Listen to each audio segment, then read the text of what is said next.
When you're talking about characterization, there are two different ways to approach a character, in broad strokes, of course. And the one is to approach it from the inside out, and then the opposite, obviously, from the outside in. And various actors, in fact, each individual actor will have his or her own way of approaching a character. But essentially, there are those two approaches that you can take, and then the various shades and gradients of that will define your process of creating a character. So for some actors, they want to work with a voice that they choose for their character, or a physicalization. They might find a costume that works for them, or a particular pair of shoes that give them the feel of that character. Other actors will tell you they need to work from sense memory. They need to work from an emotion.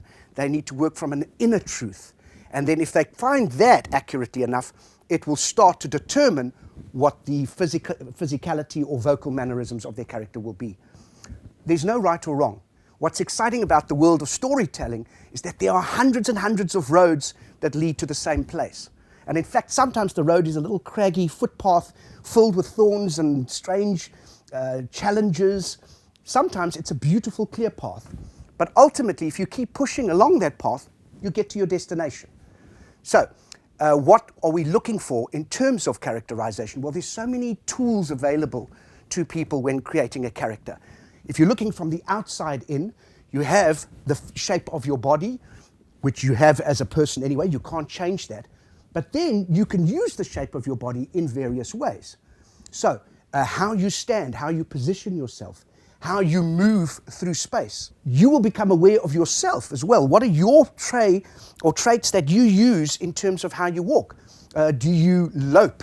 Are you a person who just kind of lopes through space? Do you stride through space? Do you move with intention? Are you someone who, when they stand, doubles up their knees and goes into kind of double jointed and kind of fairly spaced out in space?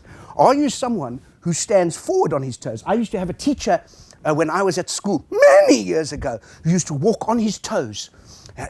Would just walk on his toes. And it gave him unbelievable intensity. Even when he was trying to be unintense, he was incredibly intense. Do you walk with your pelvis through space? Are you all about being very confident about your body?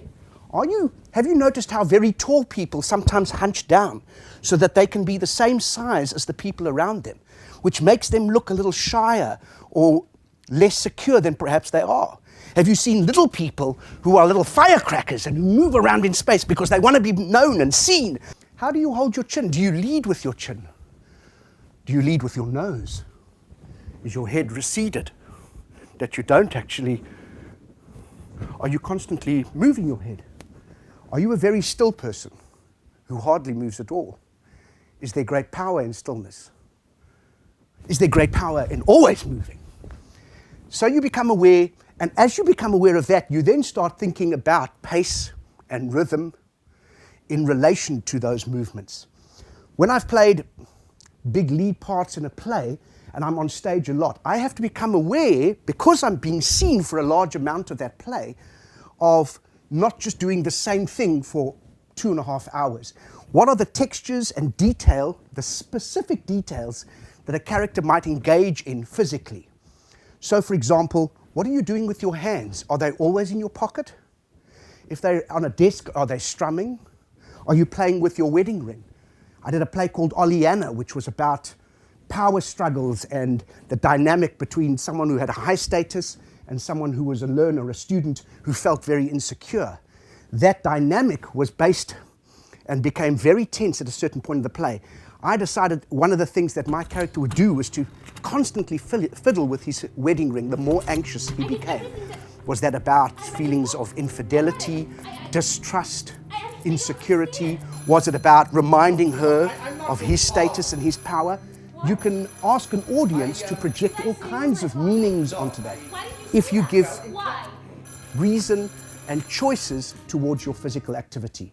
So one of our tasks as an actor, as an interpreter of texts, as a storyteller, is to make choices, is to make decisions about what we will do, either physically, vocally, or interpretation-wise, to enhance the telling of that story. How can I make the story more interesting so that it's not just the words on the page, but that it's carried through in a three-dimensional way.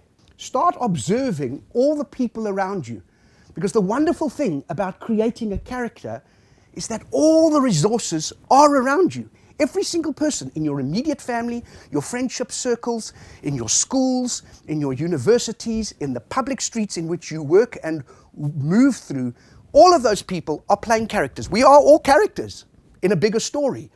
So you can watch and observe and learn all the time.